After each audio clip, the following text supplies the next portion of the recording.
Hey there friends, Susan here with Pumpkin Hill Stampers. We have sketch number 93 for our DSP Paper Share sketch projects. Today I'm going to be using my last piece of my Stargazing DSP from our earlier projects, and I'm pairing it with basic black. Next I cut down my 6x6 DSP to a 2.5 by 5.5 piece with this bright orange as my pattern. Next we're going to do our stamping. I'm using the Enjoy the Rhythm stamp set, and I'm using white heat emboss. First, I'm going to stamp the drum set on the large die cut circle with those fun die cut circles around the edges. Those come from Everyday Details.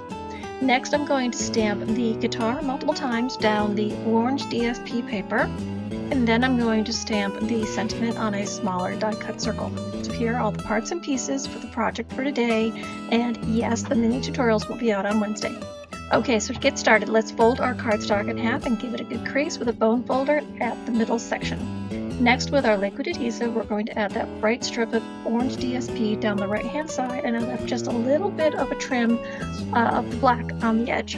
Next, with our dimensionals, we'll add both the drum kit image and our sentiment. So first the drum kit and then the sentiment, and there we have our finished project, quick and easy with some fun embossing and some fun papers and stamps.